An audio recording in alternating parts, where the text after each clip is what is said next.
My name is Pye Jacobsson. I'm a sex worker since 21 years. I'm also a sex worker activist for 15 years.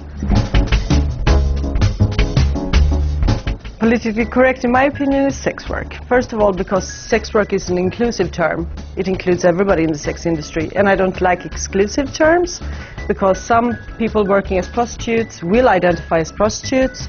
Some people only working with domination stuff will identify something else. Women working indoors will identify as escorts. There are so many words. Everything comes back to radical feminism. You know, in all countries you have radical feminists. In Sweden, radical feminism is the norm. And, you know, I mean, if you really go way back in radical feminism, you know, they say that any penetration is like rape. Now, I mean, it actually says in the context of the law, it says that no prostitution is prostitution out of free will, right? It means that everybody is a victim. If you scream and shout that you're not a victim, you're suffering from a false consciousness. And if you try to convince them that you're not even suffering from a false consciousness, they will say, well, you're not representative. And the fact is that I'm very representative. I'm like middle-aged, Swedish, working indoors, which is a very typical Swedish sex worker. And the fact of the matter is that most people in the sex industry choose it for whatever reason. And, you know, it maybe suits their purposes, the way of living, or the money, or for whatever reason. And then you will also get, you know, especially here in Sweden, people will like challenge you and say, so what's a free choice? Yeah, but, you know, ask, you know, someone working as an assistant in a hospital working with old people cleaning shit the whole day, if that was a free choice, she probably wanted to pay her rent. You know, there are a lot of, you know, occupations that we take because we need to survive. The law says that it's illegal to purchase or get oneself a temporary sexual service. There are like several problems with that, with the law, that they had to correct, because first of all, what's a temporary sexual service? Because many people working have regular clients, you know. Some people have clients they've been having for 20 years. They outlasted like several marriages. So what's temporary? But then they decided each time you pay is a temporary time, right? And then they had to decide what's a sexual service. And they had some problems with that also, because they wanted to include like private posing and striptease and porn films, but they couldn't. So in the end they decided that if one person touched the other person's genitals. And then it's also in exchange for, you know, for something which could be money, which could also be drugs, of course. And because alcohol is considered a drug, it's also in exchange for alcohol, which means that basically every one-night stand in Stockholm is probably a crime, if you would look at it that way. And I mean, so the whole concept of the law is very, very weird. I mean, it's not very functional. And also, when they sent the proposition for the law out on consultation, 98 out of 100 came back and said no, especially all the legal system, because they said this law is going to be completely impossible to implement. We're not going to be able to use it.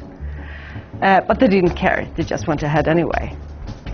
And, you know, if you are accused of this law and sentenced, you will get a fine or up to 6 months in jail.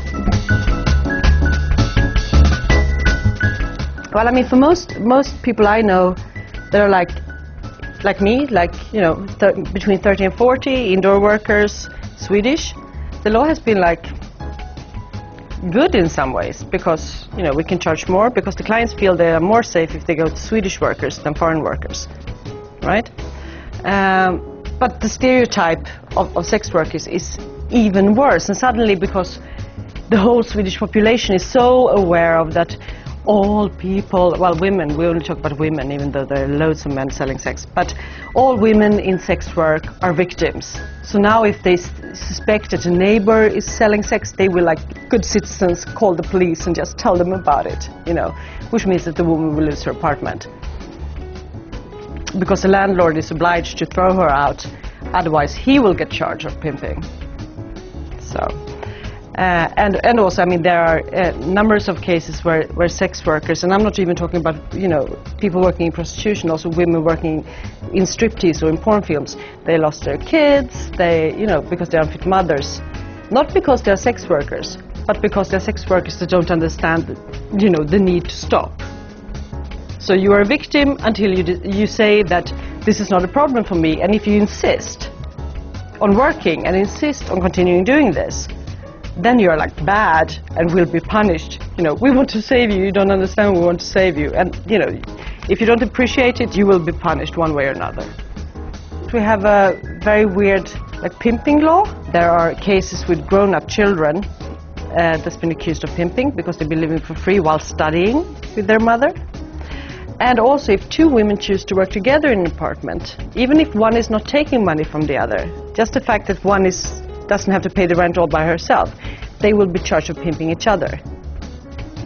Which means that women are now working alone, which is of course more unsafe. The more stereotyped you are, the more dehumanized you are. Very much the same as you have with when it comes to drugs. The whole concept of drug users in Sweden is really dehumanized. You are like an evil person potentially that will steal everything your family owns. And with sex work, it's as stereotyped, which means that for the clients, you are also less of a person. So therefore you can be treated like, a non-human. So of course you become more vulnerable.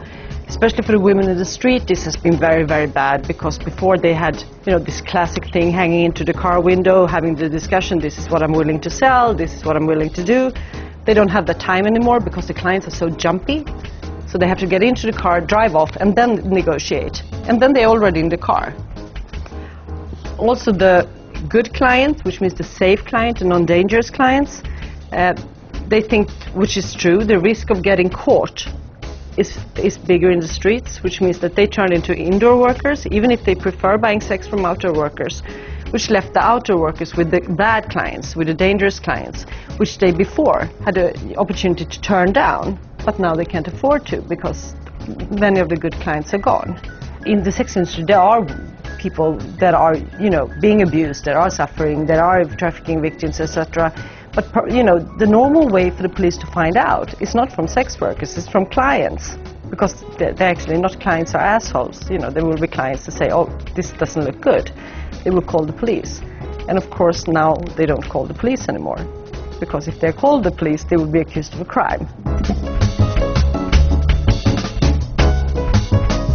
Yeah, well, if you talk with the police, they won't say that it really reduced it, because there are no numbers prior to the law. The only numbers they have is based on street prostitution. And street prostitution in Sweden the numbers have always been very low, because it's cold, okay? We don't want to stand in the street. Even the United Nations CEDAW committee asked Sweden to evaluate the law, and Sweden didn't do it. Now they're doing an evaluation, but only to see how they can make the law more effective.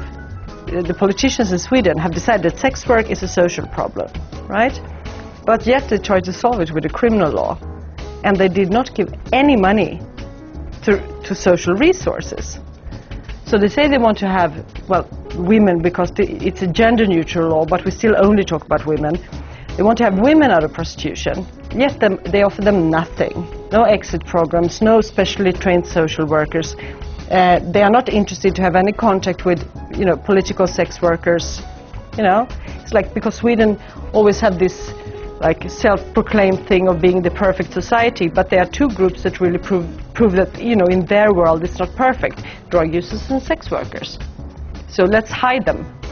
I mean, and even in the European Parliament, they did first this declaration on children's rights. The children should always be consulted in matters that concern them on an international, national and local level. All the politicians in Sweden were like, fantastic, good, of course, sign on to it. Yeah, so they did the same thing with sex workers. Sex workers should always be consulted in matters that concern them on an international, national and local level. And all our politicians in the European Parliament voted against it. Our Minister of Justice said in Parliament that that's against everything that Sweden stands for, right? Which means that our opinions are less valued than the opinion of children. Which kind of says it.